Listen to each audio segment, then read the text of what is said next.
Digital বিনোদন শিল্পের বিস্তারের সঙ্গে সঙ্গে অশ্লীল বা আপত্তিকর কন্টেন্ট নিয়ন্ত্রণ নিয়ে বিতর্ক নতুন নয়। এবার সেই বিতর্কে হাওয়া লাগল অশ্লীলতার দায়ে কয়েকটি ওটিটি প্ল্যাটফর্মের বিরুদ্ধে কঠোর পদক্ষেপের কারণে।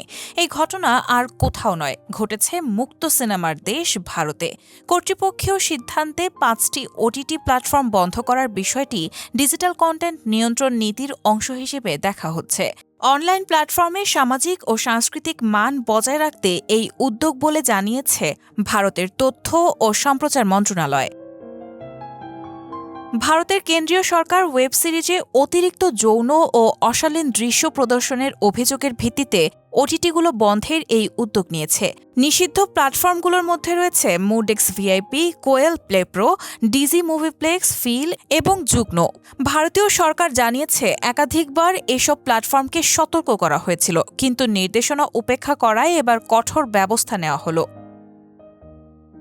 এই সিদ্ধান্তের পর ভারতের ভোক্তারা আর এই অ্যাপগুলো ব্যবহার করতে পারবে না। এছাড়া ইন্টারনেট পরিষেবা প্রদানকারী সংস্থাগুলোকে ইতিমধ্যেই নির্দেশ দেওয়া হয়েছে যাতে গ্রাহকরা আর এই প্ল্যাটফর্মগুলি ব্যবহার করতে না পারেন।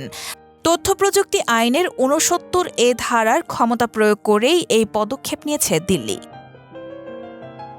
বিশেষজ্ঞদের মতে ওটিটি শিল্পের দ্রুত প্রসারের সঙ্গে সঙ্গে কন্টেন্টের স্বাধীনতা ও নিয়ন্ত্রণের মধ্যে ভারসাম্য রক্ষা করা এখন বড় চ্যালেঞ্জ হয়ে দাঁড়িয়েছে।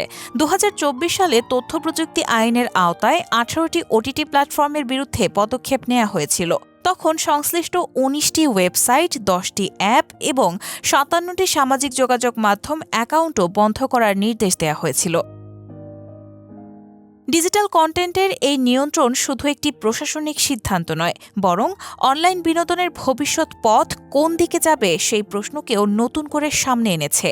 একই সঙ্গে অবাধ ইন্টারনেটের এই যুগে কয়েকটি ওটিটি ও পেজ বন্ধ করে অশ্লীলতা রোধ করা যাবে কিনা সেই সংশয়ও থেকে যাচ্ছে। রাহানা হক মুন, RTNN।